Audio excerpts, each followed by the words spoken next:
Imagine a world where a single whispered secret could topple a kingdom, where the flicker of a candle could reveal battle plans that would change the course of history, and where ordinary-looking objects concealed extraordinary powers.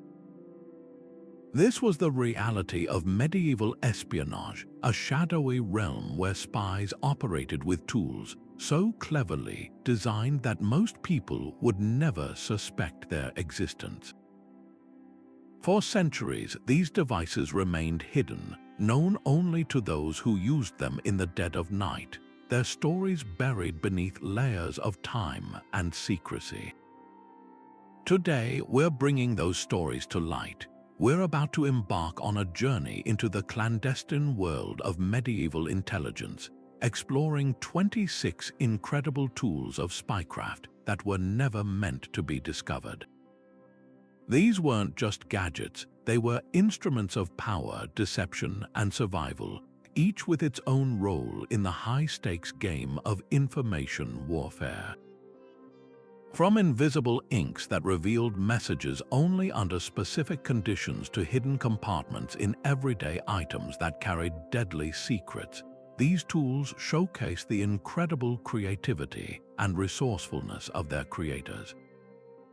They remind us that behind the grand tales of knights and castles, there was another battle being waged, one fought not with swords, but with wits. As we uncover each of these remarkable artifacts, you'll gain a new perspective on the Middle Ages, seeing it not just as an age of chivalry and conquest, but as an era of innovation and intrigue. You'll discover how these ancient techniques laid the groundwork for modern espionage, influencing everything from cryptography to disguise. So settle in and prepare to see history in a whole new light. By the end of this video, you won't just know about these tools, you'll understand how they shaped the world we live in today. Let's begin our exploration with one of the most subtle yet powerful instruments ever devised by the minds of medieval spies. Picture a solitary figure hunched over a simple wooden table, the only light coming from a single flickering candle. They aren't writing with a dark, noticeable ink, but instead are carefully tracing letters with a quill dipped into what looks like nothing more than clear water. To any observer, the page would appear perfectly blank, holding no secrets at all. This was the ingenious power of invisible ink, one of the most fundamental and widely used tools in the medieval spy's arsenal. These weren't complex chemical compounds, but rather everyday substances that could be found in any kitchen or household, which made them both incredibly effective and easy to disguise. Lemon juice was a particular favorite for its reliability. When gently warmed over a flame, the organic compounds within would caramelize, causing the hidden message to darken and become visible against the untreated paper. Milk, vinegar, and even onion juice served similar purposes, each requiring a specific trigger, most often heat, to reveal their secrets. The true brilliance of this method, often called sympathetic staining, lay in its deniability. A spy caught with a blank piece of paper was just a person with a blank piece of paper. There was no incriminating evidence unless the captor knew exactly how to reveal it. This created a fascinating game of cat and mouse, where the security of the message depended entirely on the secrecy of the method itself. Historical records from the Byzantine Empire, a state that excelled in intelligence operations, detail how agents used these techniques to coordinate across vast distances, sending reports on enemy troop formations or whispered plans of rebellion that could be read and then destroyed by fire, leaving no trace behind. The process demanded immense trust between the sender and receiver. Both had to be privy to the type of ink used and the development process, creating a primitive but effective form of encryption. It was a system built on knowledge rather than complex machinery, a testament to the resourcefulness of early intelligence operatives. This simple act of writing with the unseen perfectly captures the essence of medieval espionage, a world where the most powerful secrets were often hidden in the most mundane of objects, waiting for the right moment to step into the light. But the art of concealment went far beyond messages that could only be seen under the right conditions. In an age where a single piece of incriminating evidence could lead to a torturous end, spies needed secure and utterly unsuspicious ways to transport their most dangerous secrets. Enter one of the most brilliantly simple hiding places ever conceived, the hollowed-out book. In medieval society, books were objects of immense value and respect, often chained to libraries or kept under lock and key. They were symbols of knowledge, piety, and status. This very reverence made them the perfect disguise. An agent could carefully carve out the pages and interior binding of a thick, weighty volume. A religious text or a legal manuscript was ideal, transforming it into a hidden compartment, a secret vault nestled within a seemingly ordinary object. This book safe could then conceal a startling array of items: tightly rolled vellum maps detailing enemy fortifications, small vials of poison, delicate lock-picking tools, or coded correspondence that would mean certain death if discovered. The true genius of this method was in its psychological deception. A guard at a city gate or a border checkpoint might thoroughly search a traveler's luggage, pockets, and even their person, but a book. To casually desecrate a bound volume, especially one that might contain scripture, would be unthinkable to many. It was a shield of social convention. A spy could carry this tool openly, reading it in a tavern or presenting it as a gift to gain favor, all while the most sensitive intelligence lay hidden just beneath the cover. Historical accounts suggest that during the tumultuous period of the Crusades, such devices were invaluable for agents moving between cultures and across fiercely contested borders. A Christian monk traveling through Muslim-held territories, for instance, would be a common sight, and his holy books would be a natural part of his identity. No one would suspect that the Psalms of David contained not just prayers, but precise sketches of a castle's weakest defensive points. This tool represents a fascinating intersection of intellectualism and espionage, where the container was as important as the content. It forces us to reconsider our own surroundings. What ordinary, everyday object in your home could serve as the perfect hiding place, simply because no one would ever think to look inside? Now, let's turn our attention from the silent secrets hidden in plain sight to the hushed words stolen from the air itself. In the echoing stone halls of a medieval castle or the bustling common room of a crowded inn, private conversations were a precious commodity, and for a spy, overhearing them could be the key to unlocking a rival's plans. This is where the ear trumpet entered the stage of espionage, a beautifully simple yet remarkably effective tool for auditory intelligence gathering. Far from the complex electronic surveillance of today, these devices were marvels of basic acoustic engineering. Crafted from materials readily available at the time, such as hammered brass, pewter, or even carefully hollowed-out animal horns, they worked on a straightforward principle: capturing a larger amount of sound waves and funneling them directly into the listener's ear. This amplification allowed a skilled operative to pick up on murmured conspiracies, whispered betrayals, or confidential orders that would otherwise be lost to the background noise of courtly life or the clatter of a tavern. The most ingenious versions of these tools were those masterfully disguised as commonplace items. A spy wouldn't be caught holding a conspicuous metal cone to their ear. Instead, they might carry an ornate drinking vessel. To any casual observer, it was simply a traveler's horn cup, perhaps even used for sipping ale to maintain the cover. But a subtle second opening, cleverly integrated into the design, functioned as a listening aperture. Similarly, a decorative ornament on a staff or a seemingly solid piece of jewelry could conceal a small, resonant chamber designed to catch and amplify sound. This art of disguise was as crucial as the device itself, allowing the agent to blend seamlessly into their environment while actively gathering intelligence. We have tantalizing hints from history, such as in the court of the formidable Henry VIII, where the constant swirl of political intrigue and the perilous struggle for favor created a perfect breeding ground for such espionage. Informants in his service were almost certainly using every means at their disposal to uncover plots and gain advantage, and a discreet listening device would have been an invaluable asset in that dangerous game of power. Mastering this tool, however, demanded far more than just the right equipment.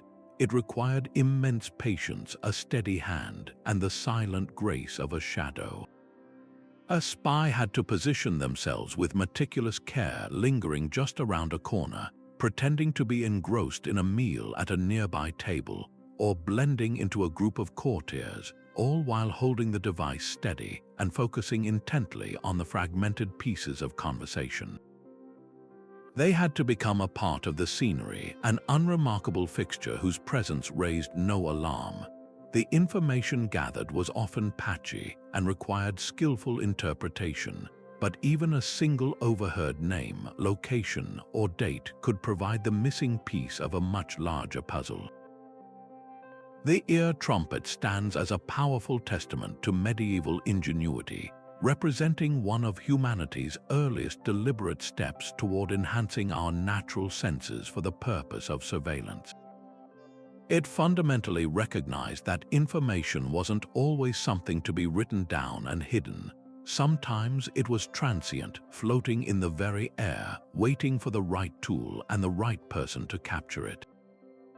While a blank page could hide a message and a hollowed book could conceal a map, some secrets demanded a far more robust defense.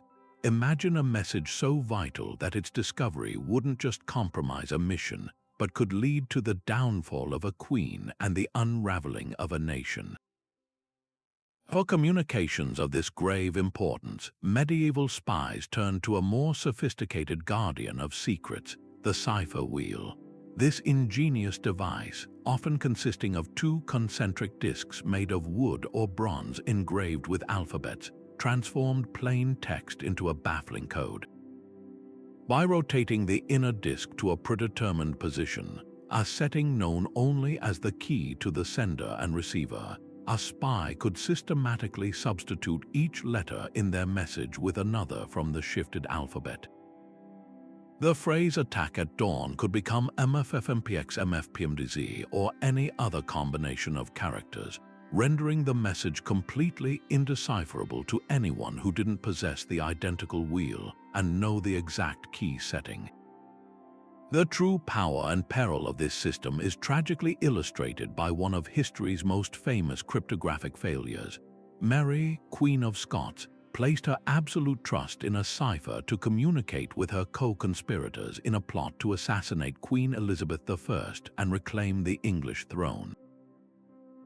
Her messages, encrypted using a complex substitution cipher, were smuggled in and out of her imprisonment. She believed her words were secure, a private conversation happening in the most public of arenas. However, Elizabeth's spymaster, the brilliant Sir Francis Walsingham, and his team of expert codebreakers intercepted the letters. Through meticulous analysis, pattern recognition, and perhaps a touch of psychological insight into the plotters, they cracked Mary's code. The decrypted messages provided undeniable proof of her treason, evidence that was used against her in trial and ultimately led to her execution. This stark example highlights the double-edged nature of such encryption. While it offered a formidable barrier, it was not an impenetrable vault. Its security relied entirely on the complexity of the cipher and the secrecy of the key, and it was always vulnerable to a sufficiently skilled and determined cryptanalyst. This constant arms race between codemakers and codebreakers became a silent, intellectual battlefield running parallel to the physical clashes of armies. A cipher wheel was effective at thwarting a casual interceptor, a board guard, or a rival agent without cryptographic training, but against a dedicated expert, the system had weaknesses. Certain letters appear more frequently in every language. In English, E and T are far more common than Z or Q. A skilled analyst could look for these patterns in the encrypted text, slowly teasing apart the logic of the substitution until the entire scheme unraveled. This meant that for medieval spies and diplomats, using such a device was an act of calculated risk. It provided a crucial layer of security, but it also demanded absolute operational discipline. Both parties had to safeguard their physical cipher wheel, agree upon and remember complex keys, and often change those keys regularly to maintain security. The success of a mission, and indeed the very lives of the agents involved, hinged on this delicate dance of mathematics, secrecy, and trust. It forces a modern reflection. In our age of digital passwords and encrypted messages, we still grapple with the same fundamental challenges of keeping our secrets safe from prying eyes. Next, we will shift our focus from the intellectual art of secret writing to the physical art of blending in, as we explore the tools that allowed a spy to become someone else entirely. While the cipher wheel protected a message's content, the most effective way to keep a secret was often to ensure the messenger themselves went entirely unnoticed. This is where the art of the disguise became a paramount tool, transforming a spy's very identity into their greatest asset. Beyond simply changing clothes, a medieval operative's disguise kit was a portable theater of deception, containing an array of carefully crafted items designed to alter their appearance on a fundamental level. False beards made from horsehair or wool could be meticulously attached, while wigs could transform a spy's hair color and style to match the fashions of a different region or social class. Perhaps most intriguing were the pigments and powders used to manipulate skin tone. Ground minerals, ashes, or plant-based dyes could be mixed with animal fat to create pastes that would darken the skin to mimic a life spent laboring outdoors in the sun, or conversely, powders like finely milled wheat flour could be used to create a pale, sickly complexion suggestive of illness or a privileged life spent indoors. Yet the physical transformation was only half the battle. The most convincing disguise was a complete performance, a deep immersion into a fabricated role. A spy posing as a merchant from Flanders wouldn't just wear the clothes. They would adopt the subtle mannerisms, learn the common trade routes, and practice the distinct accent until it became second nature. They would know the going rate for wool or wine and be able to complain about taxes with the weary authenticity of a genuine trader. Adopting the persona of a pilgrim required knowledge of popular shrines, appropriate prayers, and the worn, patient demeanor of someone on a long spiritual journey. Even the humble beggar was a role that demanded study, understanding the hierarchies of a city's underworld, perfecting a convincing limp or cough, and knowing which gates were most likely to yield alms. This level of detail turned a spy from an actor into a living, breathing inhabitant of their chosen world, making them virtually invisible to suspicion. We catch a fascinating glimpse of this practice in the life of historical figures like Geoffrey Chaucer, best known today as the author of the Canterbury Tales. Long before he wrote his famous stories, Chaucer served as a diplomat and courtier for King Edward III, undertaking sensitive missions to Italy and France.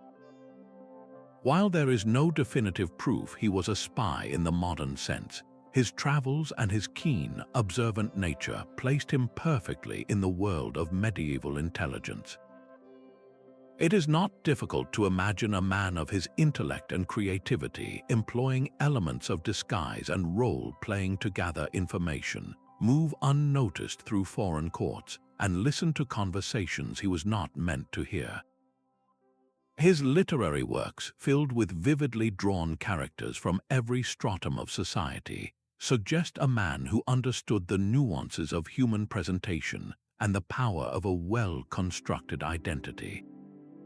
The success of such a disguise ultimately hinged on this psychological mastery, the ability to not just look the part, but to think and feel it, to dissolve one's own identity and become a seamless thread in the social fabric. This tool reminds us that in the shadowy world of espionage, the most effective weapon wasn't always a blade or a code. Sometimes it was simply a convincing story and the skill to tell it with your entire being. While the art of disguise allowed a spy to move unseen through a crowd, there were still places too dangerous to approach directly: a guarded castle courtyard, the narrow alleyway where a secret meeting was taking place, or the high walls of a besieged city. To see the unseen without risking exposure, medieval operatives turned to a clever application of basic physics, creating the era's most ingenious visual surveillance tool, the Periscope. Now, we must immediately dismiss any image of the complex tubular devices used in submarines. The medieval version was far simpler, yet no less effective. At its heart, it was nothing more than a mirror or a sheet of highly polished metal, but its use was a masterclass in practical innovation. By carefully angling this reflective surface, a spy hiding behind a barrel, around a corner, or even deep within an arrow slit could capture and redirect a view of whatever was happening in a seemingly inaccessible location. It was a way to bend light to their will, extending their vision without moving an inch. The applications for such a device were vast and varied, particularly in the chaotic theater of war. During a prolonged siege, for instance, a scout embedded within a besieging army could use a polished steel shield or a handheld mirror to safely observe the condition of the castle's defenders atop the battlements. How many soldiers were visible? Did they look well-fed and vigilant, or tired and desperate? Were they repairing damage from previous assaults? This intelligence, gathered from a position of complete safety, was invaluable for planning the next attack. Similarly, within the cramped, winding streets of a medieval town, an assassin could use the same principle to monitor the comings and goings around a target's home, learning their routine and identifying the perfect moment to strike, all while remaining utterly concealed in a shadowy doorway or behind a market stall. The device transformed any nook or cranny into a perfect observation post. What makes this tool so fascinating is its beautiful simplicity. It required no advanced manufacturing, no rare materials, and no specialized knowledge beyond a fundamental understanding of how light behaves. A knight's polished gauntlet, a merchant's shiny brass plate, or even the still surface of water in a bucket could, in a pinch, serve the same reflective purpose. This accessibility meant that the concept of periscopic observation was likely discovered and rediscovered independently by countless individuals across different regions and periods. While we lack detailed blueprints from the time, we have compelling hints in medieval art and chronicles that describe scouts using tricks of light to gain advantage. The periscope stands as a powerful reminder that innovation in espionage isn't always about creating something entirely new. Sometimes it's about seeing the potential in the ordinary and applying it in an extraordinary way. It challenges us to consider how much crucial information is always just beyond our immediate line of sight, waiting for a shift in perspective to bring it into view. But navigating the shadows required more than just stealthy movement. It demanded the ability to see while remaining unseen, to illuminate a crucial detail without betraying your presence with a telltale glow. This was the precise and perilous function of the dark lantern, a tool that mastered the art of controlled light. Unlike a common torch that would blaze recklessly, announcing its bearer to every watchful eye for hundreds of yards. The dark lantern was a masterpiece of subtlety and precision. Crafted typically from metal, it housed its light source, a candle or a small oil lamp, within a protective cage. The true genius of its design lay in the ingenious shutters or sliding panels, often made of horn, which was thin enough to allow light to pass through but durable enough to be opaque when closed.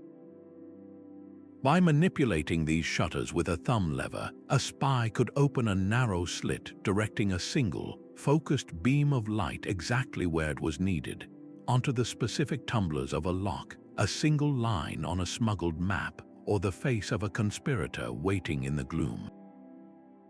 The value of this tool in the field cannot be overstated. Imagine a lone agent tasked with infiltrating an enemy command post under the veil of a moonless night. Every rustle of a leaf sounds like a thunderclap, every snapped twig a potential death sentence. In this environment, fumbling blindly is not an option. The dark lantern becomes their most trusted ally. They could crouch by a heavy oak door, open the shutter just a sliver, and use the thin beam to study the complex mechanism of the lock, their tools working by touch and slivers of light. Once inside, that same controlled illumination could guide them to a specific chest or scroll case, its contents now readable without flooding the entire room with a dangerous, attention-grabbing radiance. Perhaps most critically, the lantern could be extinguished in an instant, either by snapping the shutters closed or by a quick breath, plunging the operative back into protective darkness at the first sign of approaching footsteps. This immediate control over their own visibility was often the difference between a successful mission and capture. Historical records from conflicts like the protracted 100 Years' War between England and France are filled with accounts of nighttime raids, sabotage, and intelligence gathering that would have been impossible without such a device. Both professional soldiers and freelance operatives understood that darkness was their greatest asset, but it was a useless blanket without the ability to pierce it selectively. The dark lantern, therefore, symbolizes one of the core paradoxes of espionage, the constant, delicate dance between the need to see and the imperative to remain invisible. It was a tool that provided not just light, but a critical measure of safety and agency in the most vulnerable of situations. It invites us to consider our own relationship with light and dark, and what we would be willing to risk for a fleeting glimpse of the truth. While a spy could bend light with a mirror or shroud their identity in a clever disguise, some messages simply had to travel faster than any human ever could, across terrain too dangerous for even the most daring courier. For these critical missions, medieval intelligence networks turned to the skies, employing one of nature's most reliable navigators, the carrier pigeon. This wasn't a simple matter of tying a note to any random bird. It was a sophisticated system built on a remarkable natural ability known as homing. Young pigeons would be meticulously trained to recognize a single location as their home, their loft. Once that primal connection was established, an agent could carry a bird in a specially designed cage for hundreds of miles, release it, and with near mystical certainty, the pigeon would fly straight back to its home, driven by an internal compass scientists still don't fully understand today. The message, often written on a tiny slip of incredibly thin paper or lightweight parchment, would be carefully rolled and secured within a small, lightweight tube attached to the bird's leg. The value of this feathered technology was immense, particularly in the fluid and chaotic environment of warfare. Imagine a scout perched on a hill, watching an enemy army begin to shift its formations, a clear sign that an attack was imminent. Sending a human runner to report this could take hours, by which time the opportunity to prepare a defense might be lost. But by releasing a pigeon, that same vital intelligence could be flapping its way to a commander's tent in a fraction of the time, allowing for orders to be issued and troops to be repositioned before the first arrow was ever fired. This method was famously and extensively used by both sides during the Crusades, a series of conflicts where communication lines were stretched across vast and hostile territories. Muslim forces, in particular, maintained sophisticated networks of pigeon lofts, enabling a swift flow of information between their strongholds that often outpaced the movement of the European armies they faced. Of course, this system was not without its vulnerabilities.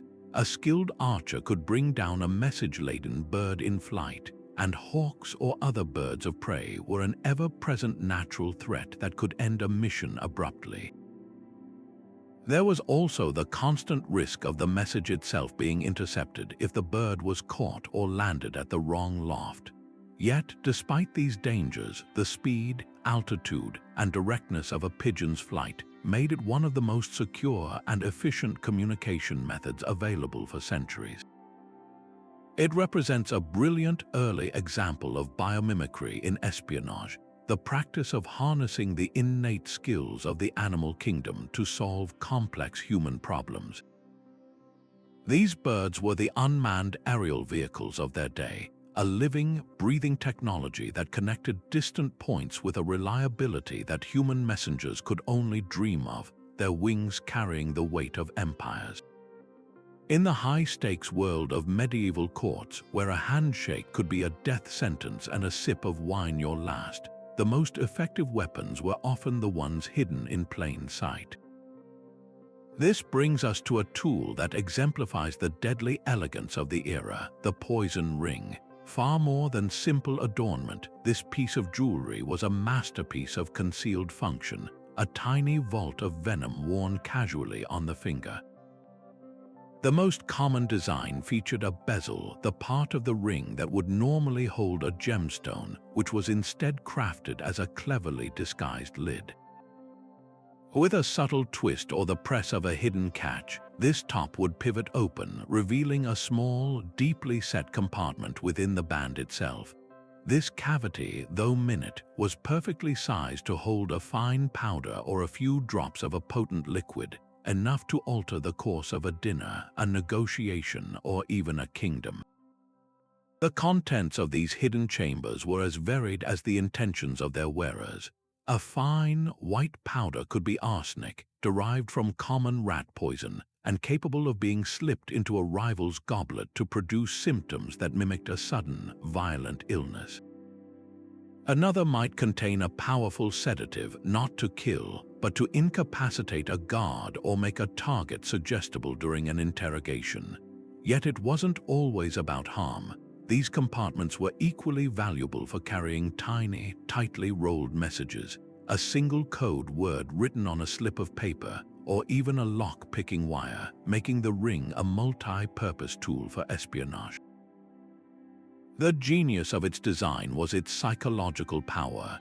In an environment of constant paranoia, where every servant and courtier was a potential threat, the last place one would suspect to find a weapon was on the hand of a nobleman or a beautifully dressed diplomat engaged in pleasant conversation.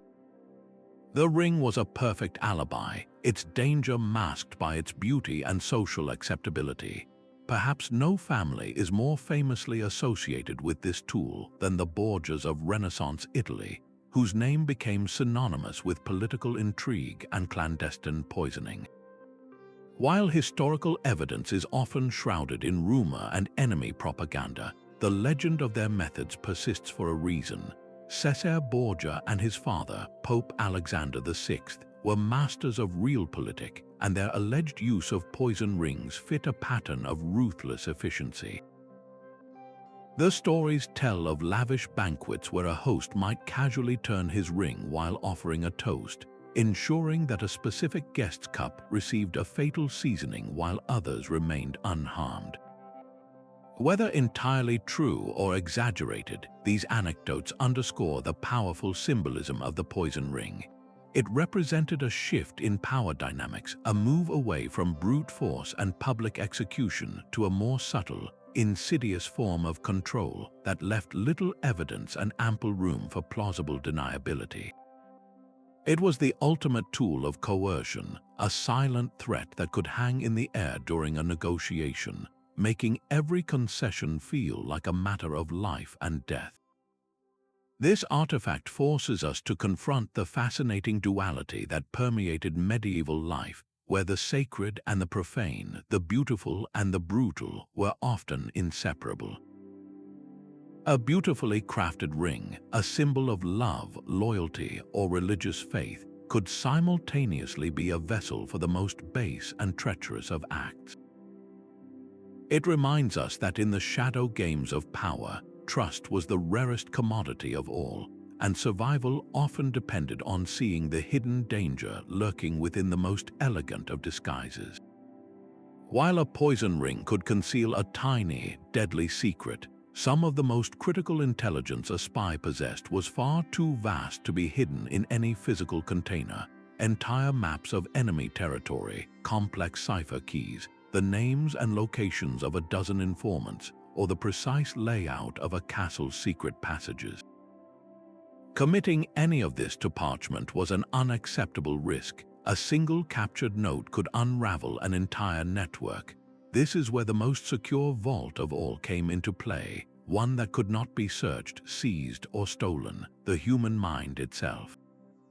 To safeguard their most valuable information, medieval spies turned to an ancient and incredibly powerful cognitive technology, the art of building memory palaces. This technique, known formally as the method of loci, transforms the act of remembering from a frustrating exercise of rote repetition into a vibrant, imaginative journey. A spy would begin by choosing a location they knew intimately, such as the layout of their childhood home, the familiar streets of their village, or even the interior of a grand cathedral. This real, physical space would become the architecture of their mental vault, their personal memory palace.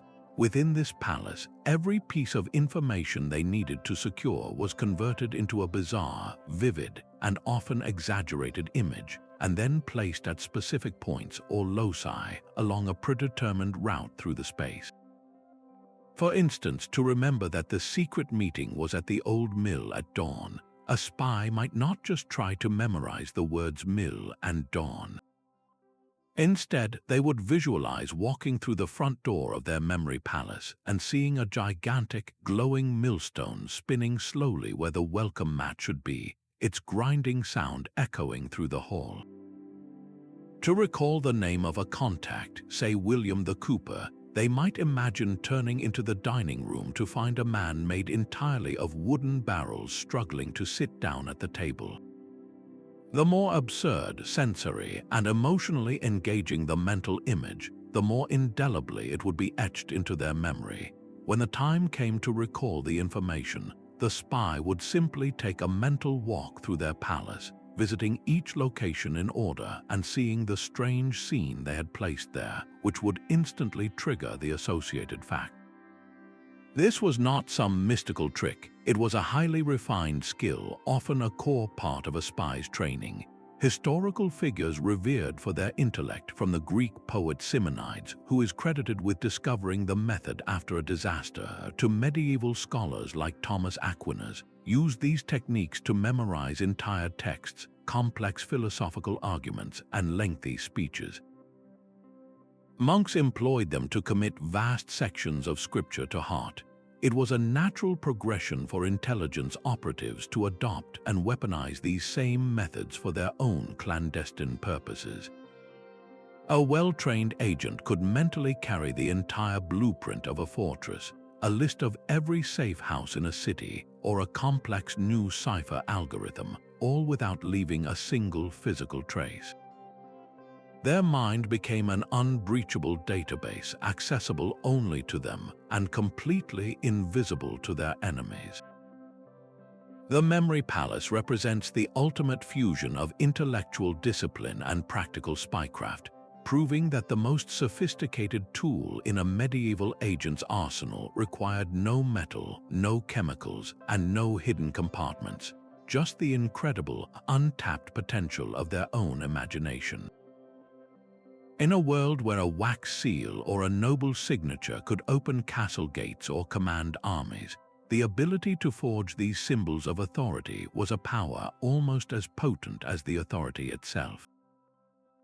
This brings us to the shadowy art of the forgery kit, a spy's portable factory for manufacturing credibility. This wasn't a simple matter of copying a signature. It was a highly specialized craft that required the steady hand of a scribe, the keen eye of an artist, and the cold nerve of a criminal. A well-equipped kit would contain a small apothecary of ingredients, a selection of inks painstakingly mixed to match the specific hues used by different chanceries and monasteries, from the deep iron gall black of official decrees to the lighter sepia of personal correspondence. It would hold an array of quills, each cut to mimic the distinctive handwriting style of a particular scribe or region. Most crucially, it included the materials for replicating seals, blocks of beeswax to be melted and tinted with pigments to achieve the correct color, and most ingeniously, a small lump of malleable clay or a piece of softened metal. With this, a forger could press an original seal to create a perfect negative impression, which could then be used to cast a new, counterfeit seal in lead or pewter, indistinguishable from the one kept in the king's treasury. The impact of a single, well-executed forgery could be catastrophic, capable of turning allies into enemies and unraveling carefully laid plans. The tumultuous period of the War of the Roses in England provides a perfect case study in this kind of psychological warfare. With the crown passing violently back and forth between the houses of York and Lancaster, trust was a scarce commodity, and rumor could be as deadly as any arrow. Agents on both sides understood that a forged letter, strategically discovered or leaked, could be enough to condemn a rival noble for treason.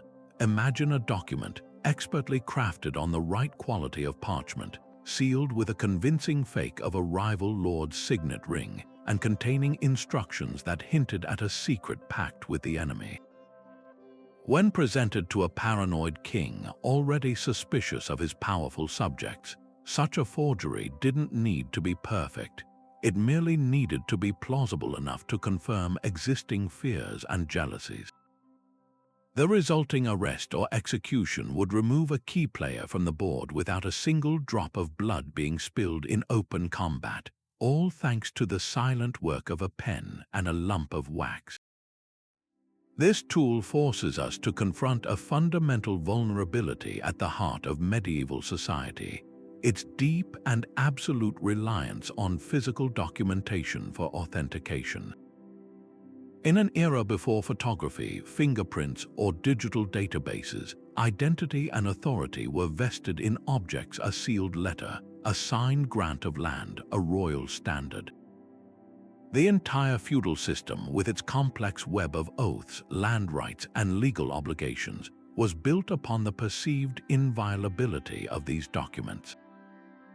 The forger's art exposed the fragility of that system, proving that the trust holding the social order together could be hacked with the right skills and materials. It's a vulnerability that echoes powerfully into our own digital age, where our identities are now a collection of passwords, digital certificates, and online profiles. The tools have changed from wax and quills to sophisticated software and printers, but the underlying principle remains the same. Wherever society places its trust in a specific form of verification, there will be those who learn to replicate it for their own ends. The medieval forger, working by candlelight to break a seal, was in many ways the ancestor of the modern hacker, both demonstrating that no system of trust is ever entirely secure. Now, let's shift our focus from the silent deceit of forged parchment to the art of audacious misdirection, where the goal was not to create a convincing lie, but to orchestrate a moment of perfect chaos. While the ability to forge an identity or commit vast intelligence to memory were skills of subtlety and patience, there were moments in a spy's life that demanded the exact opposite: a sudden, explosive burst of chaos designed to shatter the status quo. In these critical moments, the most valuable tool wasn't a hidden document or a clever disguise, but a well-timed distraction. The medieval spy's arsenal of noisemakers and diversionary devices was a testament to the understanding that the human mind, especially that of a vigilant guard, has a limited capacity for attention. By creating a compelling stimulus in one location, an operative could effectively render themselves invisible in another, if only for a few precious seconds. These devices ranged from the brilliantly simple to the ingeniously mechanical. A handful of pebbles tossed onto a slate roof some distance away could mimic the sound of a lurking footstep, pulling a sentry's gaze in the wrong direction. A carefully rehearsed animal call, the hoot of an owl, the bark of a fox, could serve as a prearranged signal to allies or simply contribute to the natural soundscape, masking the soft crunch of a boot on gravel. The true artistry, however, lay in the deployment of purpose-built contraptions. A simple weighted lever, set against a pile of metal pots or loose stones and triggered by a long cord from a hidden position, could create a spectacular clatter that would draw every eye. More sophisticated devices might use a slow-burning fuse to ignite a small charge of black powder tucked into a refuse pile, creating a sudden, alarming pop and flash that could be mistaken for a cooking fire mishap or something far more sinister. The goal was never to cause actual harm, but to manufacture a compelling mystery that demanded immediate investigation. Historical records from prolonged siege warfare, where tension ran high and sleep was scarce, are filled with accounts of such psychological tactics. Saboteurs working to weaken a fortress's defenses from within might use a distraction to lure guards away from a vulnerable section of the wall, creating a window for accomplices to scale the battlements or sabotage a gate mechanism. The sudden, unexplained sound of a commotion in the supply tents could pull sentries from their posts, allowing agents to contaminate food stores or steal critical provisions. The overwhelming effectiveness of these simple tools hinged entirely on a deep, almost intuitive grasp of human psychology. A medieval guard standing watch on a cold, dark night was already primed for fear. His mind was alert to any break in the monotonous routine, his imagination perhaps already populating the shadows with threats. A clever spy didn't fight this heightened state of awareness, they weaponized it. They understood that a strange noise from a known, empty building would trigger not just curiosity, but a deep-seated need to resolve the uncertainty. By exploiting this innate drive, they could puppet the actions of their opponents, directing the flow of attention like a conductor leading an orchestra. The success of the entire maneuver depended on flawless timing. The distraction had to be deployed at the precise moment the spy needed to move, and it had to be credible enough to hold attention just long enough for them to complete their task and melt back into the darkness. It was a brief, calculated performance where the audience's reaction was the entire point of the show. This forces a modern reflection on our own focus. In a world filled with digital notifications and constant alerts, we are more susceptible to distraction than ever before, our attention perpetually pulled in a dozen different directions.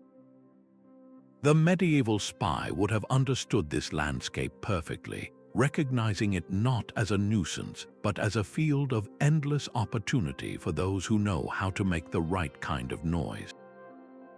But coordinating a complex operation across a darkened landscape or within the echoing stone halls of a rival's castle presented a formidable challenge. How could multiple agents operating independently and unseen ensure their actions were perfectly synchronized? In an era without radio signals, wristwatches, or any form of instant communication, the success of a mission hinged on a shared, secret understanding of time. This is where the water clock or clepsydra became an indispensable tool of the trade, unlike a sundial, which was useless on a cloudy day or in the dead of night, or an hourglass, which required flipping and was difficult to conceal, the clepsydra offered a self-contained, continuous, and remarkably portable method of measuring precise intervals. The basic principle was elegant in its simplicity. A known quantity of water would steadily drip from one container into another, and markings on the receiving vessel would indicate the passage of time. For a spy, this meant they could begin their personal timer at a prearranged moment, say, when the cathedral bell tolled midnight, and then know with certainty that the rendezvous or attack was set for when the water level reached a specific line. The true genius for covert operations lay in the creation of miniature, discrete versions of these devices. A cleverly crafted clepsydra could be small enough to fit inside a traveler's satchel or a merchant's pack, perhaps disguised as a drinking flask or a simple leather-wrapped container.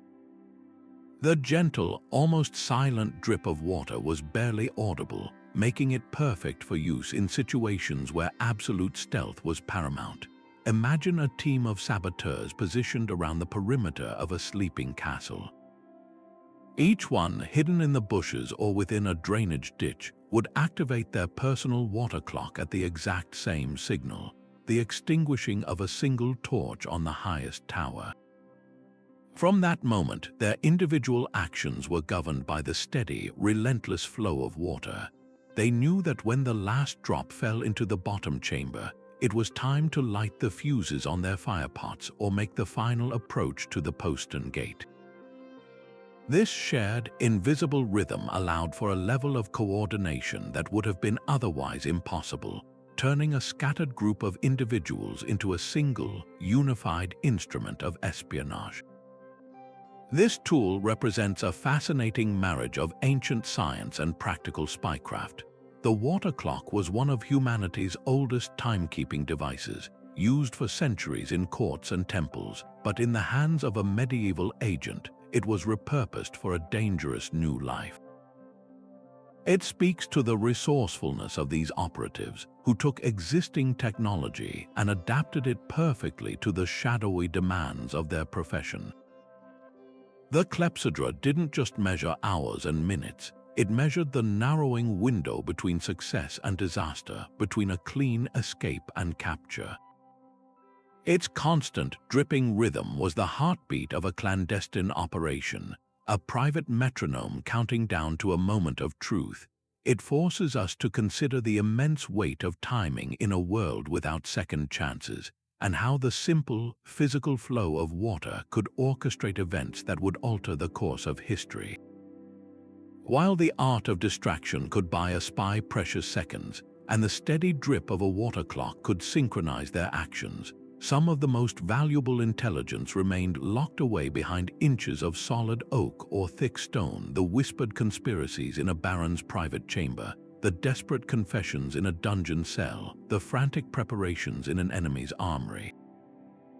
To breach these formidable barriers without ever stepping through a door, the medieval operative turned to a tool of quiet, patient invasion, the drilling tool. This was not the heavy, two-handed auger used by carpenters, but something far more subtle, a slender, hand-powered drill bit, often crafted from hardened steel and designed to be turned slowly and silently.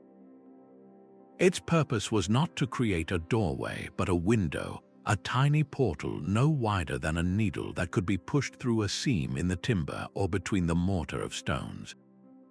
The goal was to create the most minimal of apertures, a peephole that offered a sliver of a view and a funnel for sound, transforming a solid, impenetrable wall into a porous membrane of information. The true mark of craftsmanship in these tools was their disguise. A spy couldn't very well be caught carrying a suspicious metal drill, so the most effective versions were masterfully integrated into seemingly innocent everyday objects. A walking staff, an essential companion for any traveler, pilgrim, or merchant, might conceal a finely crafted drill bit within its shaft, screwed into the metal ferrule at the bottom or hidden in the handle, completely invisible until assembled. An ornate eating dagger might have a hollow handle containing the delicate tool. Even a large pilgrim's badge or a decorative brooch could be designed to unscrew, revealing a small, sharp bit within.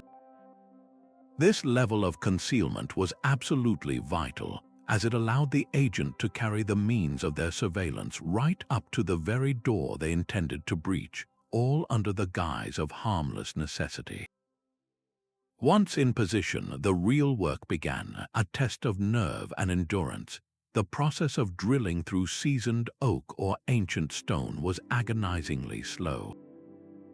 Each turn of the bit had to be deliberate and controlled to minimize the telltale screech of metal on wood or the gritty crunch of mortar. A spy would work by feel alone, often in total darkness, their ear pressed almost against the surface, listening for any change in sound that might indicate they were about to break through. A single slip, one turn of the bit too many, could send a splinter of wood or a trickle of dust falling onto the floor on the other side, instantly betraying their presence. This was a task that demanded the patience of a monk and the steady hands of a surgeon. The payoff for this meticulous effort, however, was unparalleled access. A successfully drilled peephole became a direct feed to the most private of moments. Inquisitors employed this technique to observe suspected heretics in their cells, watching for signs of guilt or despair without the prisoner's knowledge, gathering unguarded evidence that could be used in trial. During the cutthroat political intrigues of royal courts, a loyalist to one faction might spend hours in a cramped, dusty space between walls, their eye glued to a tiny hole, watching a rival duke negotiate with a foreign ambassador, their every word and gesture now visible to a hidden enemy. The intelligence gathered through this tiny aperture was considered exceptionally reliable precisely because the subjects believed themselves to be completely alone and unobserved. They would let their guard down, speak freely, and reveal their true intentions, unaware that a silent, unseen audience was memorizing every word. This method reminds us that privacy has always been a fragile concept, perpetually vulnerable to those with the skill, the tools, and the patience to violate it. It challenges the very notion of a secure space, suggesting that any barrier, no matter how solid, might be concealing a pair of watching eyes. But while a spy could create a tiny window into a private room or hide a vital tool within the shaft of a walking stick, their most constant and vulnerable challenge was the ever-present risk of a physical search. A castle guard at a city gate, a suspicious innkeeper, or a rival agent could at any moment demand to inspect their belongings, turning a carefully packed satchel into a death warrant. This omnipresent danger gave rise to one of the most personal and universally employed tools in the medieval spy's repertoire, clothing itself, meticulously altered with hidden pouches and secret seam compartments. This was the art of turning the most basic necessity, the garments on one's back, into a mobile, invisible vault. Unlike a hollowed-out book or a disguised drill, these hiding places could not be separated from the wearer. They were an integral part of their identity, moving with them through every checkpoint and conversation. The craftsmanship involved was exquisite and discreet. A skilled tailor, perhaps one privy to the world of intelligence, could transform the most ordinary pieces of clothing into masterpieces of concealment. A heavy woolen cloak might have its thick, folded hem carefully unstitched, a narrow pocket sewn within, and then expertly closed again, leaving no visible trace. This hidden channel could hold a tightly rolled vellum map or several thin sheets of coded correspondence. The lining of a doublet or a tunic could be fashioned with a second, secret layer, creating a flat, inaccessible pouch perfect for carrying a single, crucial letter or a lock of hair used for identification. Even accessories were fair game. A wide leather belt could have a section of its inner surface hollowed out and fitted with a discreet sliding panel. A pilgrim's satchel might have a false bottom, with a precious space between containing a few gold coins for bribes or a small, wax-sealed vial. The goal was never to carry a large arsenal, but to have the one critical item, a key, a poison, a message, always within reach yet utterly undetectable to any but the most invasive and thorough examination. This practice was so effective precisely because it blurred the lines perfectly between the clandestine and the commonplace. Merchants who routinely carried valuable goods and coins over long distances often had reinforced pockets and hidden seams in their garments to thwart cutpurses. Pilgrims traveling to holy sites were known to sew small relics or donations into their clothes for safekeeping. Diplomats moved with sealed documents and gifts of state. A spy adopting any of these roles could exploit these common suspicions and precautions to their advantage. Their hidden pouches didn't make them look unusual. They made them look exactly like a cautious merchant, a devout pilgrim, or an official envoy. The tool worked because it was camouflaged by normality. During an inspection, a guard might empty a spy's purse and overturn their bag, finding nothing but innocuous travel supplies. The real secret would be resting comfortably against the small of their back, nestled in the waistband of their hose, or tucked into the voluminous sleeve of their gown, mere inches from the searching hands but completely safe. This intimate form of concealment speaks to the profound loneliness and self-reliance of the medieval operative. Their security, their mission, and ultimately their life depended on a few square inches of cleverly folded fabric and their own ability to remain calm under pressure. It represents a deeply personal kind of espionage, where the boundary between the individual and their tool vanished entirely. The hidden pouch wasn't just something they carried, it became a part of them, a silent partner in their deception. It invites a moment of personal reflection that resonates across the centuries. If you had to choose right now to hide something small and vital on your own person, where would you place it so that no one would ever think to look?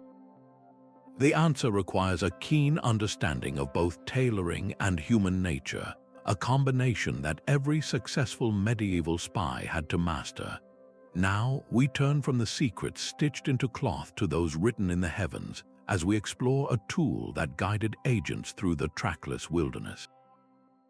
Yet even the most cleverly concealed pouch was useless if a spy was hopelessly lost in the trackless wilderness or adrift on an unfamiliar sea, forced to rely on the dubious guidance of local strangers who might well be enemy agents.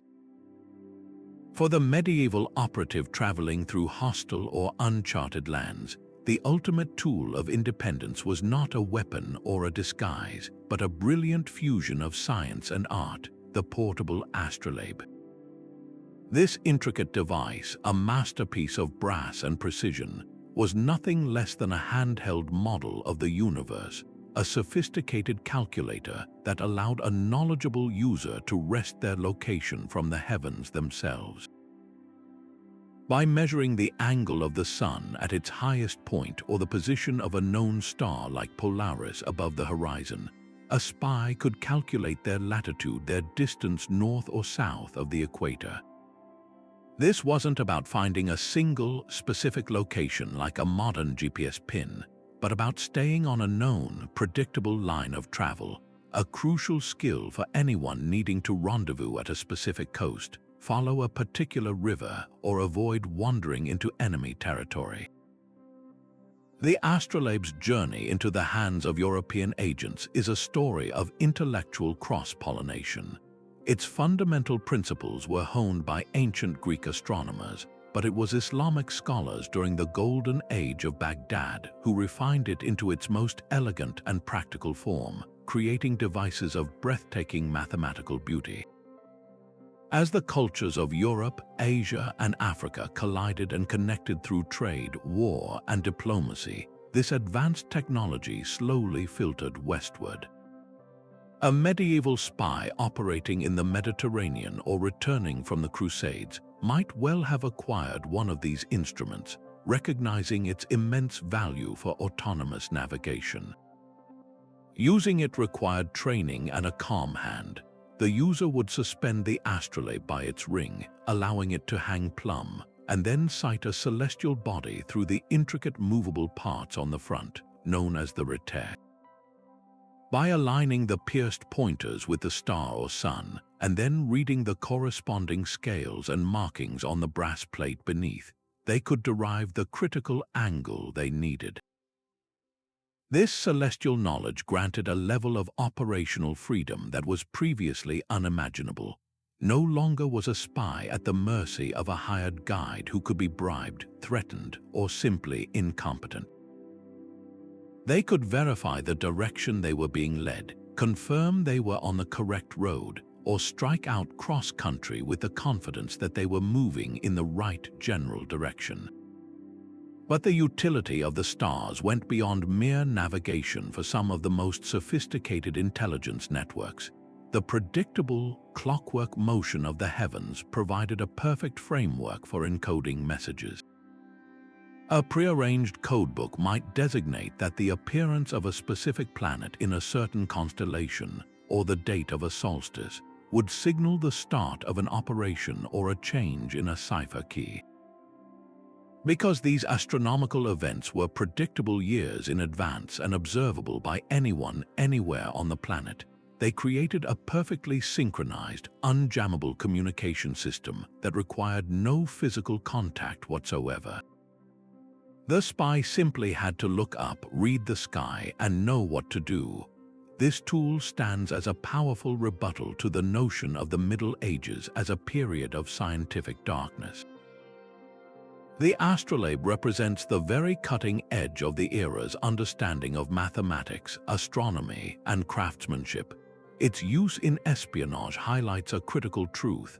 The most successful operatives were often not just brutish thugs, but Renaissance men and women in the making, individuals who valued knowledge and innovation as much as strength and stealth. They understood that to master the shadows on the ground, one first had to understand the immutable lights in the sky. This fusion of cosmic science and earthly deception reminds us that the quest for knowledge has always been, at its heart, a quest for power and agency. It forces a humbling consideration of our own place in the world. In an age where we are perpetually guided by satellites and digital maps, we have largely lost the ancient, empowering skill of finding our own way by the timeless patterns of the stars. Yet for all the celestial guidance an astrolabe could provide, it was utterly useless when facing the most common and immediate barrier in a foreign land: the simple, daunting wall of an unfamiliar language. In a Europe fragmented into hundreds of dialects, regional patois, and distinct languages, a spy's ability to gather intelligence hinged on their capacity to understand and be understood. This is where a deceptively simple tool became an absolute lifeline: the personal phrasebook or linguistic guide. These were not the comprehensive dictionaries we might imagine today, but rather carefully curated collections of practical survival language, often handwritten on small, concealable scraps of vellum or tucked into the pages of a more innocuous book. They contained the essential vocabulary for navigating perilous social situations: how to ask for directions to the castle stables, the price of a room at an inn, or the name of the local lord. More importantly, they provided pre-scripted phrases for specific intelligence-gathering scenarios. A merchant subtly inquiring about troop movements by asking if the roads were safe for travel, or a pilgrim expressing curiosity about the health of the king in a way that might elicit gossip about succession plans. The true value of these guides lay not just in translation, but in cultural calibration. A well-researched phrasebook would include more than just words. It would offer notes on local customs, common gestures that might be misconstrued, and crucially, samples of regional slang or colloquialisms. Using the formal, courtly version of a language could instantly mark a spy as an educated outsider, while dropping a common local idiom could provide a priceless veneer of authenticity. Mastery of a specific regional accent could transform a foreign agent into a believable traveler from a distant but still friendly province. Historical figures we don't typically associate with espionage, like missionaries journeying into pagan territories or diplomats negotiating treacherous treaties, were often masters of this linguistic craft. Their survival and success depended on building trust and understanding across profound cultural divides, and the notes they compiled from their travels were themselves invaluable intelligence documents, sometimes repurposed by spies who followed in their footsteps. A missionary's guide to confessional rituals in a remote village could, in the hands of an agent, become a perfect script for infiltrating that community and gaining the confidence of its people. This tool underscores a fundamental truth of intelligence work that remains just as relevant today. Technology and gadgets are powerless without human understanding. The most sophisticated listening device is useless if you cannot comprehend the conversation it records. The most perfect disguise is blown the moment you open your mouth and speak with the wrong accent. A spy's phrasebook was therefore more than a mere crib sheet. It was a bridge to the human landscape they were trying to navigate. It recognized that secrets are not just found in locked drawers or coded letters, but are woven into the everyday conversations of marketplaces, taverns, and churchyards. The ability to step into that stream of talk, to ask the right question in the right way, was often the difference between being ignored as a stranger and being welcomed as a source of interesting news. It forces a moment of genuine empathy to consider how isolating and terrifying it must have been to operate in a world where a single mispronounced word could attract unwanted attention, and where your only shield was a few hastily written phrases on a piece of parchment. This deep reliance on linguistic skill reminds us that beneath all the gadgets and deception, espionage has always been, at its core, a deeply human endeavor. While the phrasebook allowed a spy to navigate the complexities of human language, some messages needed to transcend words altogether, leaping across vast distances in an instant without a single sound or a human courier to betray their meaning. For this demanding task, medieval operatives turned to the sun itself, harnessing its brilliant, relentless energy to create one of the earliest forms of instant messaging, the heliograph. The principle was breathtakingly simple yet required immense skill to execute. A spy would use a polished sheet of metal, often a small hand mirror or a piece of specially crafted bronze, to catch the sunlight. But this was far from a simple flash. It was a carefully controlled language of light. By using a second mirror or simply tilting the primary one with a practiced hand, the agent could interrupt the beam, creating a series of deliberate flashes and pauses. These sequences corresponded to a prearranged code, often based on simple number systems where a specific number of flashes represented a letter, a word, or an entire pre-agreed message.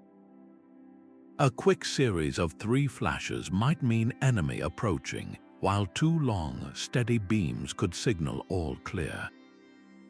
The immense strategic advantage of this system was its combination of speed, silence, and security. A message could travel from one hilltop to another, across a wide river valley, or from a castle tower to a hidden scout in the forest, in the literal blink of an eye. There was no need for a messenger to brave treacherous terrain or enemy patrols. The information moved at the speed of light itself. And because the communication was entirely visual and required a direct, unobstructed line of sight between the sender and receiver, it was virtually impossible to intercept.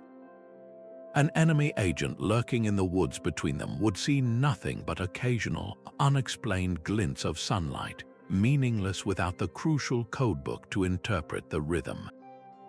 This made heliography, a term derived from the Greek words for sun and writing, an exceptionally secure method for coordinating movements during military campaigns or sending urgent warnings across a battlefield.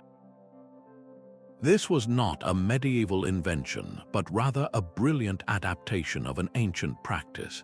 There are accounts of similar signaling methods being used by the Greeks and Romans, and the concept is even mentioned in the works of the ancient Greek historian Polybius. Medieval commanders, often well read in classical military tactics, recognized the enduring value of this technology and integrated it into their own operations.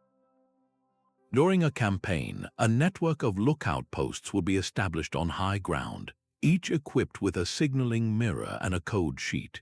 A sentry spotting the dust cloud of an approaching army could instantly relay the size and direction of the force to the main camp, giving commanders precious time to sound the alarm and form defensive line. The system transformed the landscape itself into a vast communication network, with sunlight serving as the invisible wire connecting every node. The heliograph stands as a profound testament to human ingenuity, demonstrating how a resource as abundant and free as sunlight could be transformed into a powerful tool of war and espionage. It required no complex machinery, no rare materials, and no fuel other than the clear sky.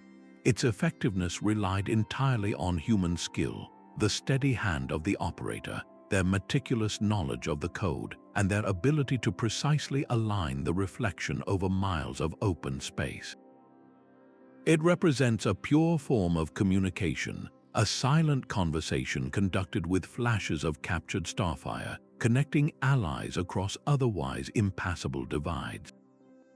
This elegant tool forces us to consider the very nature of a message and the mediums we use to send it.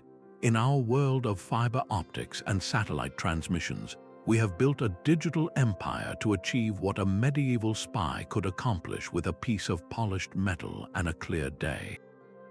The technology has changed beyond recognition, but the fundamental desire to connect, to warn, and to coordinate instantly across distance remains a constant driver of innovation, from the sun-washed hilltops of the Middle Ages to the server farms of the modern era. But in the shadowy world of medieval intelligence, not every secret was willingly surrendered. Some had to be ruthlessly extracted. When a captured spy or a suspected traitor refused to talk, interrogators turned to a far more insidious toolkit, one that weaponized nature itself to pry open the most guarded of minds. This wasn't the clinical administration of a modern truth serum like sodium pentothal. It was a dark and unpredictable alchemy of herbs, alcohol, and psychological pressure. The goal was not necessarily to force a captive to recite perfect, verifiable facts, a concept medieval practitioners likely wouldn't have fully understood, but rather to break down their mental defenses, cloud their judgment, and provoke a state of loose-tongued confusion where fragments of truth might accidentally spill out alongside wild fabrications. A common method involved the liberal and surreptitious use of strong alcohol, not just to lower inhibitions as in a social setting, but to induce a state of severe inebriation where the captive's focus shifted from maintaining a lie to simply navigating the room. In this disoriented state, a carefully placed question from a seemingly sympathetic interrogator might catch them off guard, leading to a careless slip of the tongue. Beyond drink, there was a whole pharmacopoeia of natural substances believed to possess truth-compelling properties. Potions might be brewed from herbs like belladonna or mandrake root, which contain powerful alkaloids that can cause hallucinations, delirium, and a disassociated state where the line between reality and fantasy blurs. A captive under the influence of such a substance might ramble incoherently, but a skilled interrogator listening for patterns or familiar names could potentially glean valuable nuggets of information. Other concoctions aim to induce a state of extreme suggestibility or exhaustion, wearing down the will to resist through physical and mental torment amplified by drugs. The infamous Dwale potion, a mixture of opium, hemlock, and other ingredients, was sometimes used to create a twilight state between waking and sleeping, where the subject might be more pliable and answer questions they would otherwise defiantly refuse. The overwhelming problem with these methods, and what made them a tool of desperate pragmatism rather than reliable science, was their terrifying unpredictability. Dosage was a crude art, and the line between a talkative prisoner and a dead one was perilously thin. An interrogator might easily overdose a subject, resulting in permanent brain damage, coma, or death outcomes that permanently silenced the very intelligence they sought to acquire. Furthermore, the information gained was often utterly worthless. A mind unmoored by powerful psychoactive plants is just as likely to confess to flying to the moon as it is to reveal the location of a secret meeting. The entire process reflected a brutal ends justify the means mentality where the ethical considerations of torturing a prisoner with dangerous substances were utterly secondary to the potential, however slim, of gaining a tactical advantage. It was a gamble, a high-stakes game of psychological roulette where the price of failure was a human life, and the prize was a truth that might not even exist. This dark chapter in Spycraft forces an uncomfortable but necessary reflection on the nature of truth itself and the lengths to which people will go to obtain it, a dilemma that continues to echo in modern debates about interrogation techniques. While the silent flash of a heliograph could send a message across a valley and a potent brew might loosen a captive's tongue, some secrets were protected not by codes or potions, but by sheer, imposing physicality, the towering stone curtain wall of a castle, the daunting height of a fortified keep, or the iron bars of a high dungeon window. To scale these formidable obstacles, the medieval spy relied on a tool that combined brute force with graceful agility, the grappling hook. This was no mere piece of metal. It was a masterclass in practical design, typically forged with 3 or 4 sharply curved prongs to ensure that at least one would find purchase on a battlement, a window ledge, or the rough edge of a stone parapet. Attached to a coil of sturdy rope, often hemp or linen, it became a personal gateway into the most heavily defended spaces. The throw itself was an art form, requiring practice and a keen eye to avoid the telltale clatter of metal on stone that would instantly alert every guard within earshot. A skilled operative would swing the hook in a controlled circle, building momentum before releasing it in a high, arcing toss, aiming to have it settle silently over the barrier and catch securely on the other side. A gentle tug was all it took to test its hold. If it held fast, the real ascent could begin, but the hook and rope were only part of the equation. The spy's entire kit was designed for stealthy vertical movement. Soft-soled shoes, sometimes with felt or leather pads sewn onto the bottoms, muffled the sound of feet finding purchase against the stonework. Leather-palmed gloves, perhaps treated with resin for a better grip, protected hands from rope burn and allowed for a secure, silent climb. In some cases, agents might even employ rudimentary climbing irons or pitons to aid in scaling particularly sheer sections of wall where handholds were scarce. The entire process was a breathtakingly vulnerable ballet conducted in near-total darkness. Suspended against cold stone, the climber was exposed, their only connection to safety a single rope and the hope that their hook remained undiscovered by a patrolling sentry above. Every muscle strained, every sense was heightened to detect the slightest sound of an approaching threat, and every movement was a calculated risk between speed and silence. The historical record is filled with thrilling accounts of these daring nighttime ascents, particularly during the long, grinding sieges that characterized medieval warfare. Agile scouts, often referred to as escalators, would be sent to scale walls under cover of darkness to perform tasks of critical importance. Their mission might be to silently eliminate a watchman on the battlements, allowing a larger force to storm an undefended section of wall.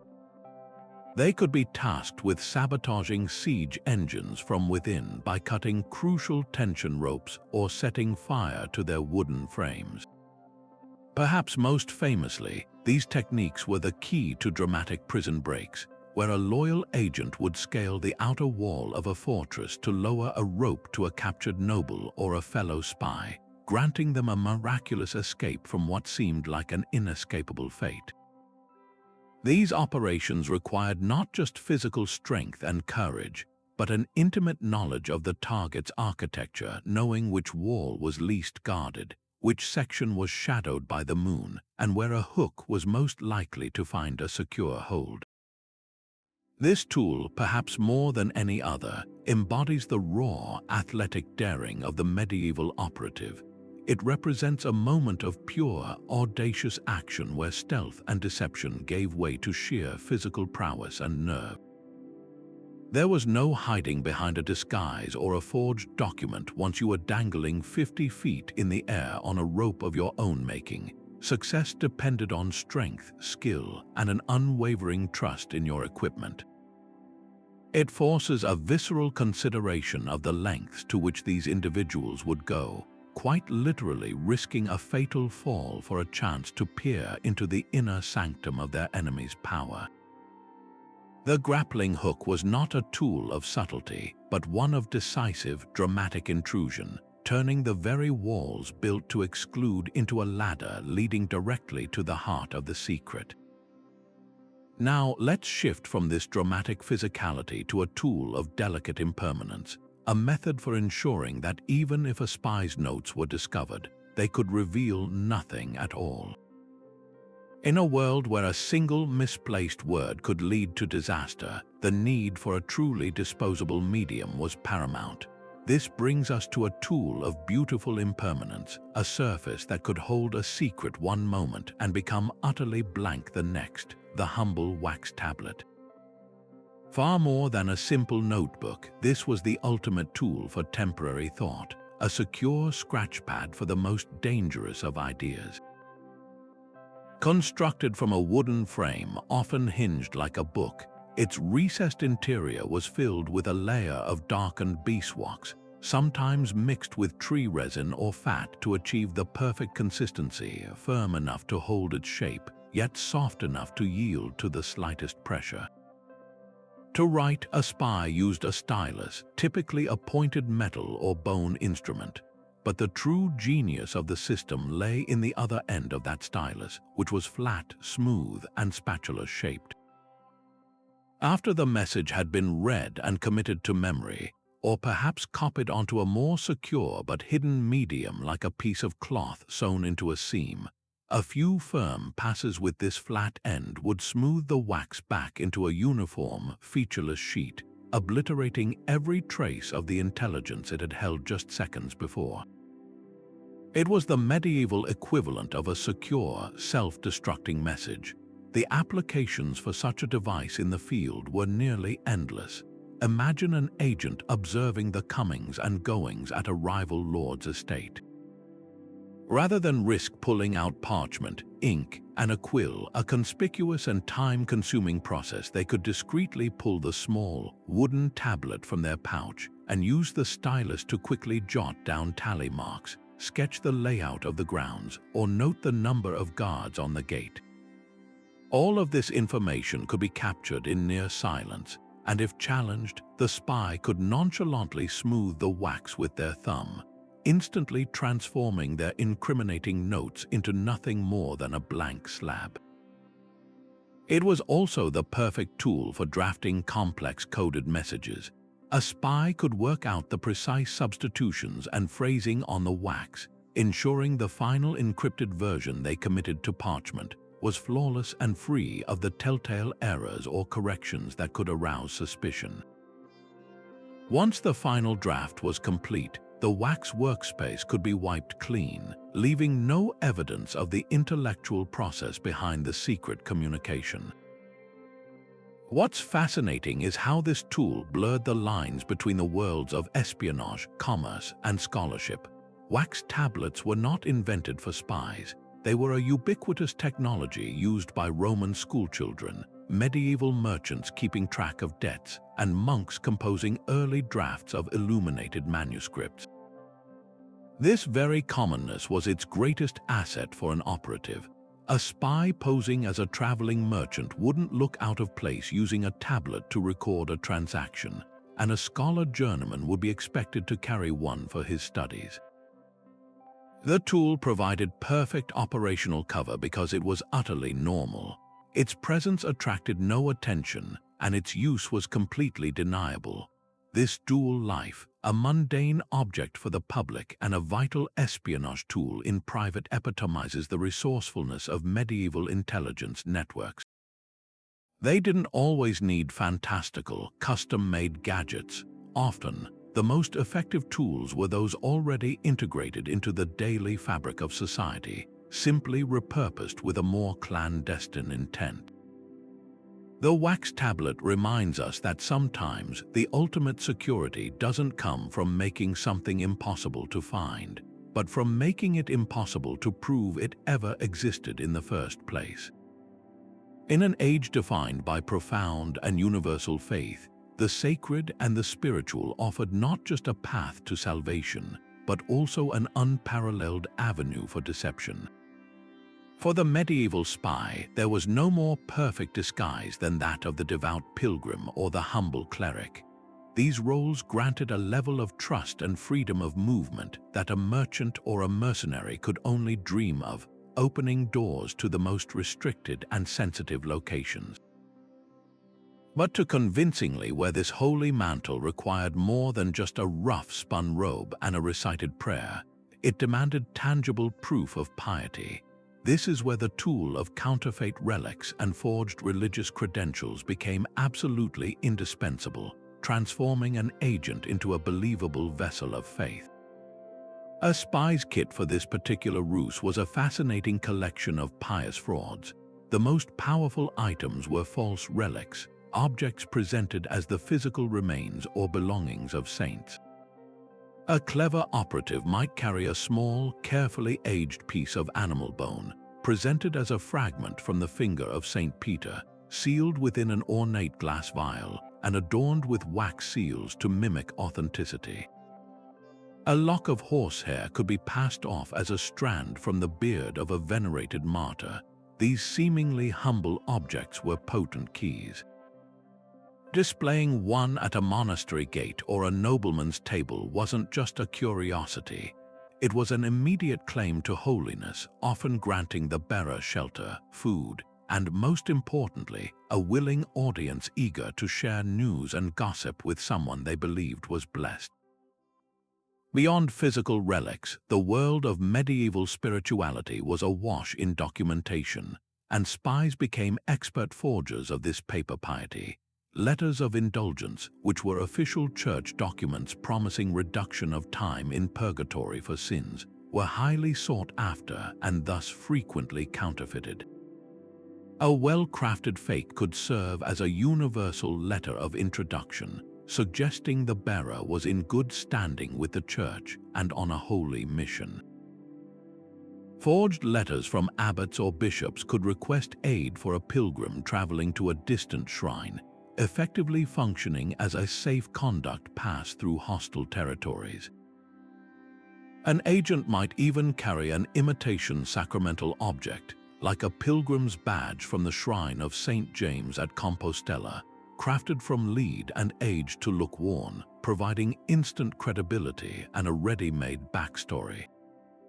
The devastating effectiveness of this deception lay in its ruthless exploitation of the era's deepest cultural values. To question the authenticity of a relic or the word of a seemingly pious traveler was not just impolite. For many, it was a sin against the Holy Spirit itself. This social pressure created a powerful shield for the spy. A castle guard might be suspicious of a well-armed mercenary, but he would be far more hesitant to thoroughly search a pilgrim who claimed to be carrying the sacred knucklebone of Saint Christopher, the patron saint of travelers. The very act of questioning such a figure could bring bad luck or divine disfavor upon the doubter. This allowed agents to operate with a brazenness that would otherwise be suicidal, listening intently to conversations in monastery scriptoriums where political gossip was common, or sketching the defenses of a walled town while ostensibly marveling at its cathedral. This tool forces a deeply uncomfortable but necessary reflection on the nature of trust itself. In the Middle Ages, faith was the ultimate social currency, the glue that held communities together.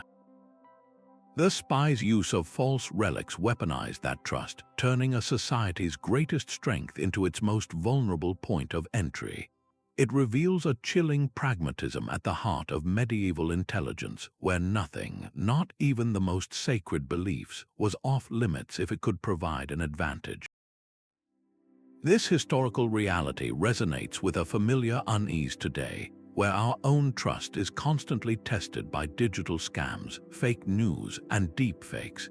The medium has changed from forged parchments to forged digital profiles, but the underlying psychological game remains eerily similar, reminding us that the human desire to believe is always a target for those who know how to exploit it.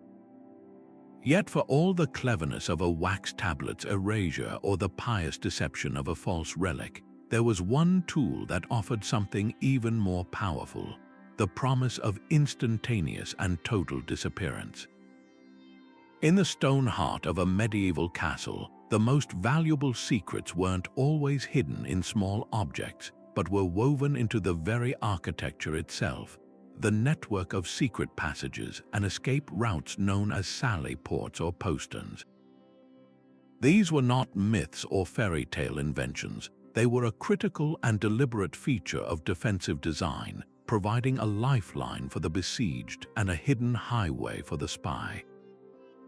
A well-placed tunnel could run from the Lord's solar deep within the keep to a hidden exit far beyond the outer curtain wall, perhaps emerging in a nearby forest, a riverbank, or the basement of a seemingly ordinary townhouse. The entrances to these clandestine corridors were masterpieces of concealment, seamlessly integrated into the fabric of the building. A heavy, floor-to-ceiling tapestry might hang over a narrow doorway. A section of wooden paneling could pivot silently on a central iron pin when a specific candle sconce was twisted. Even a large, seemingly solid stone fireplace might have a back that swung outward into a dark, damp passageway, the soot and shadows perfectly masking its existence. For a spy operating within these stone fortresses, knowledge of such a layout was more valuable than any weapon or disguise. It transformed the entire castle from a potential prison into a landscape of limitless possibility.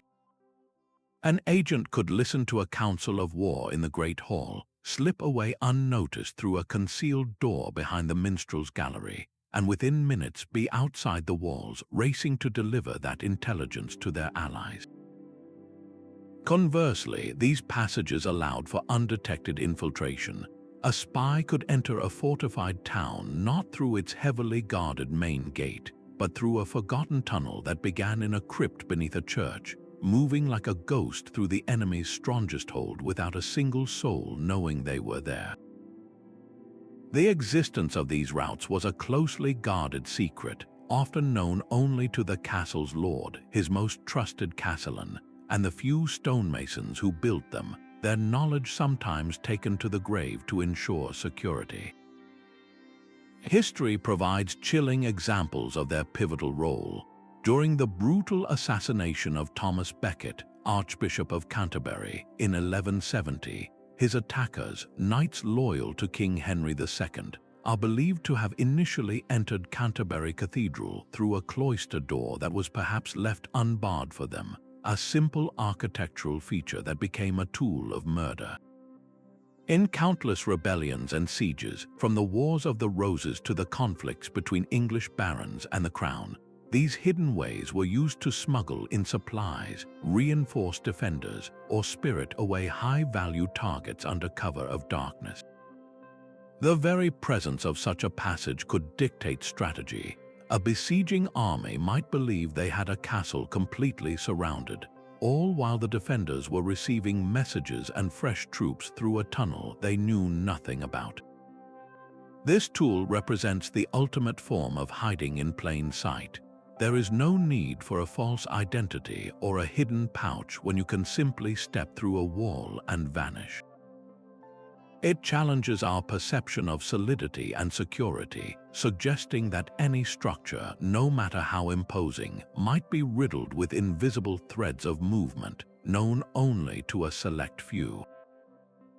It makes you look at the oldest building in your own town and wonder what secrets might lie just behind its most familiar walls. While carrier pigeons were the undisputed champions of the skies, the creative minds of medieval espionage refused to stop there, looking to the earth and the hearth for even more unconventional allies. The animal kingdom became a vast and varied recruitment pool, with spies enlisting creatures of all kinds to perform tasks that were too dangerous, too delicate, or simply too conspicuous for a human operative. This practice transformed everyday animals into silent, four-legged intelligence assets, their natural instincts expertly honed for the shadowy world of secrets. Dogs, with their unparalleled sense of smell and fierce loyalty, were natural candidates. Though not used in the formalized K-9 units of today, their innate abilities were harnessed for tracking specific individuals across difficult terrain or alerting their handlers to the approach of unseen strangers long before a human ear could detect them. A dog's low growl or stiffened posture in the dead of night was often the only warning a spy had before a patrol rounded the corner, providing those precious few seconds needed to extinguish a light, hide a document, or melt into the shadows. But the most ingenious use of animals often involved the most unexpected species. Consider the humble cat, a common sight in every medieval village, castle, and ship. Their ability to slip through tiny gaps, navigate the darkest corridors, and move with utter silence made them perfect couriers for confined spaces. A small, lightweight container holding a tightly rolled message could be attached to a trained cat's collar. The animal would then be released to find its way through a network of cellars, rafters, or sewer channels to a predetermined location where a collaborator would be waiting to retrieve the intelligence. To any observer, it was just a cat on the prowl. Only the spy and their contact knew it was a vital link in a clandestine communication chain. Similarly, birds of prey like falcons and hawks, traditionally used by the nobility for hunting, could be repurposed to deliver small objects to precise locations with breathtaking speed and accuracy, their flight a silent arrow straight to its mark. The true brilliance of this tool lay in its seamless camouflage within daily medieval life. Animals were an integral part of the fabric of society, and their presence raised no eyebrows. A man with a dog was a hunter or a farmer. A woman with a falcon was a noble lady. A cat in the castle was a mouser. Their movements were part of the natural, accepted rhythm of the world, making them the perfect unsuspected carriers of clandestine payloads. Training these creatures required immense patience and a deep understanding of their behavior, a skill often possessed by falconers, huntsmen, and others who worked closely with animals.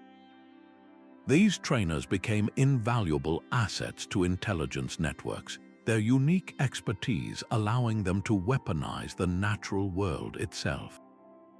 This approach demonstrates a level of creativity that is both impressive and humbling, reminding us that sometimes the most advanced technology isn't a gadget at all, but a partnership with another species, built on patience, trust, and a shared, silent purpose.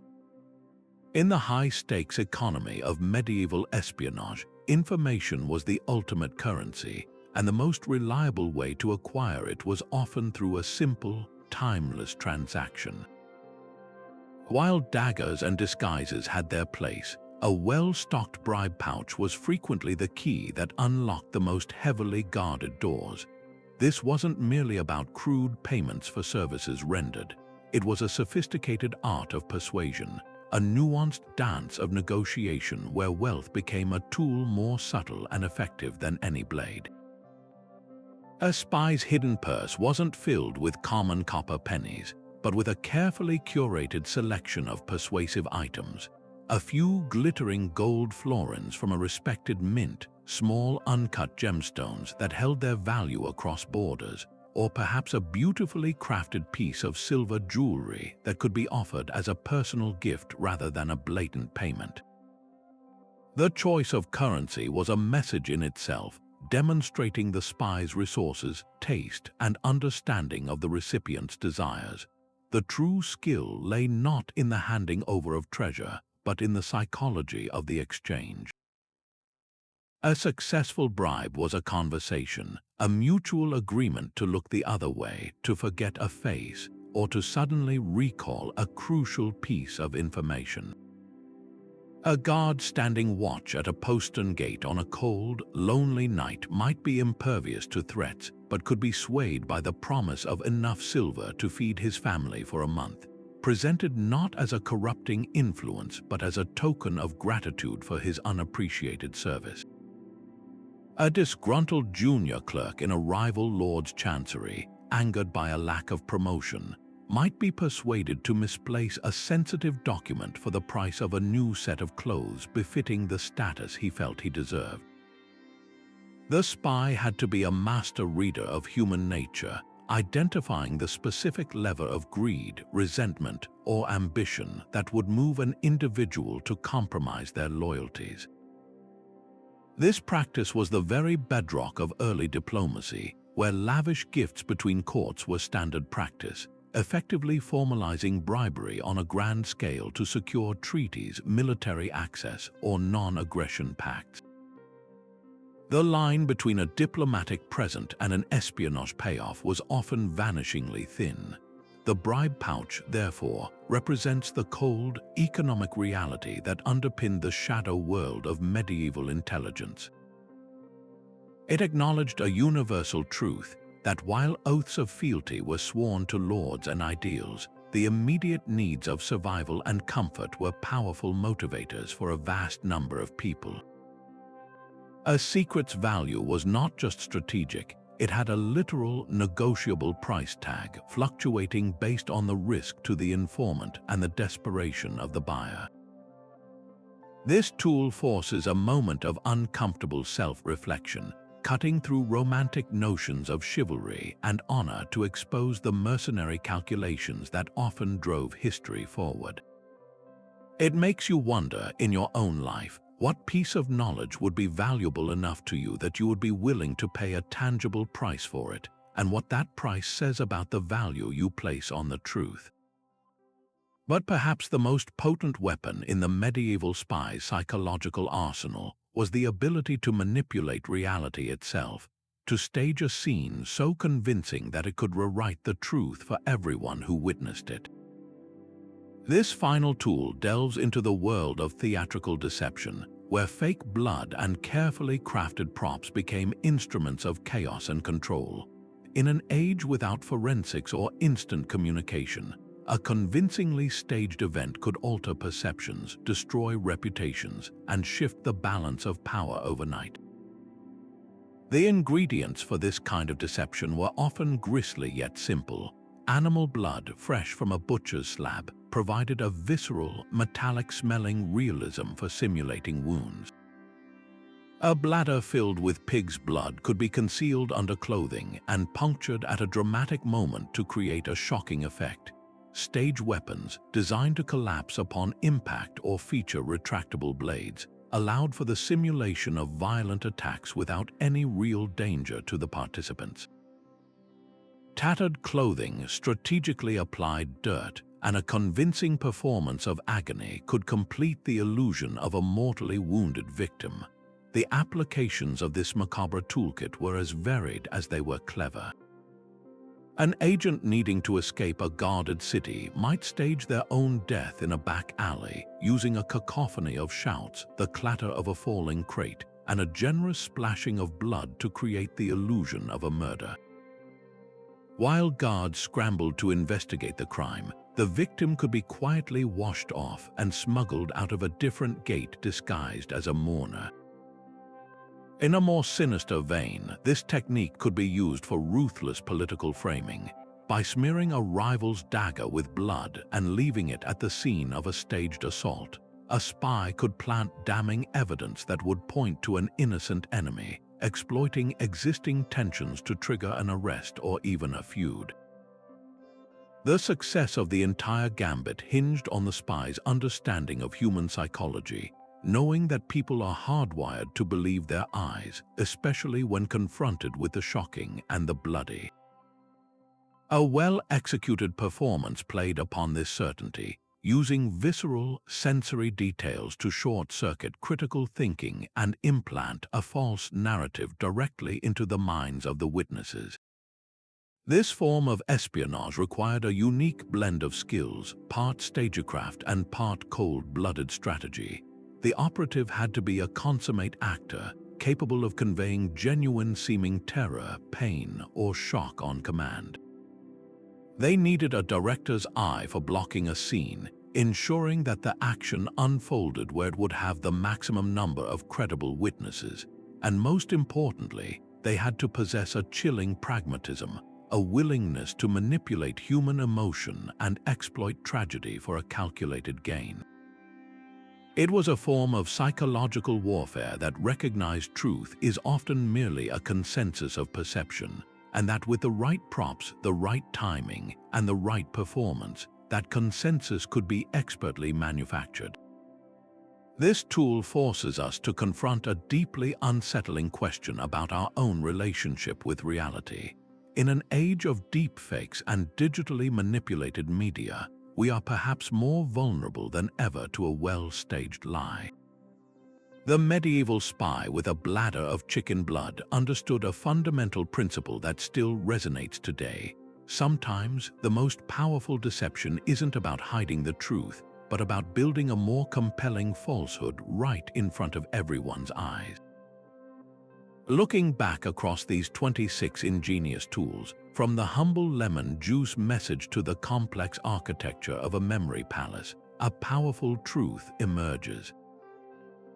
This was not a world of primitive guesswork, but a sophisticated ecosystem of intelligence where innovation was born from sheer necessity. Every device, every technique we've uncovered speaks to a breathtaking level of creativity and psychological insight. The medieval spy was far more than a mere messenger or a stealthy assassin. They were a master of human nature, an early psychologist who understood that the strongest fortress could be breached not by force, but by exploiting the hopes, fears, and predictable behaviors of the people inside it. They knew that a guard's greed could be a bigger vulnerability than a weak point in the wall, and that a nobleman's pride could be manipulated more easily than any lock. This deep, intuitive grasp of psychology is the unbroken thread that connects their shadowy world to our own. The legacy of their ingenuity is literally all around us, woven into the very fabric of modern intelligence and security. Those sympathetic inks, revealed by heat, are the direct ancestors of the complex chemical and digital steganography used today to hide messages within images and audio files on the internet. The Cipher wheel, with its rotating alphabets, evolved through centuries into the German Enigma machine of World War II, and ultimately into the complex algorithmic encryption that now secures our online banking and private communications. The art of disguise and the creation of a flawless false identity have moved from tailored costumes and forged parchments to the digital realm of deepfake technology, sophisticated Photoshop, and entire online profiles constructed from nothing but stolen data and clever fiction. Even the humble carrier pigeon has its modern equivalent in the form of unmanned aerial drones, silently observing and delivering payloads across contested borders. The tools have become exponentially more advanced, but the underlying goals of clandestine communication, covert observation, and identity deception remain perfectly unchanged. What is perhaps most striking and most human is how the fundamental drivers of espionage have also remained constant across the centuries. The medieval agent was motivated by the same core elements that fuel intelligence operations today: the burning curiosity to know what an opponent is planning, the deep-seated fear of what might happen if that knowledge remains hidden, and the raw ambition to gain power, protect a kingdom, or simply survive another day. These are not traits that belong to any one era. They are permanent fixtures of the human condition. The technology we use to act upon these impulses has transformed beyond recognition, but the impulses themselves are as old as civilization. This historical perspective allows us to see modern headlines about data breaches, election interference, and cyber warfare not as entirely new phenomena, but as the latest chapter in an ancient and ongoing story. The battlefield has simply expanded from the stone corridors of a castle to the global, digital network we all inhabit. This journey through the tools of medieval spycraft ultimately reveals a profound and enduring paradox. The same human creativity that produces beautiful art, profound literature, and groundbreaking science also possesses an incredible capacity for deception, secrecy, and subterfuge. The ingenious mind that could chart the stars with an astrolabe could also design a ring to secretly deliver poison. The skilled hands that could illuminate a holy manuscript could also forge a damning letter. This duality is not a contradiction, but rather a testament to the limitless adaptability of the human spirit when faced with a challenge. The medieval spies and their masters were simply applying the full force of their intellect and resourcefulness to the problems of their time, operating in the gray areas where morality often blurred into necessity. Their story is a compelling reminder that history is not just shaped by the grand public battles and the revered monarchs, but equally by the silent actions taken in the shadows, the whispered secrets, and the small, clever tools that change the course of events without anyone ever knowing they were there. From invisible inks that revealed their secrets only under the flame of a candle to grappling hooks that silently scaled castle walls under the cover of darkness, the 26 tools we've explored reveal a world where human ingenuity thrived in the most unlikely of places.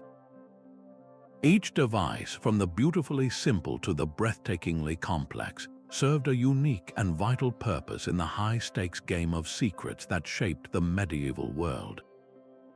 These weren't just clever tricks, they were instruments of power, survival, and sometimes revolution, wielded by the men and women who operated in the shadows, their names often lost to history but their impact echoing through the centuries.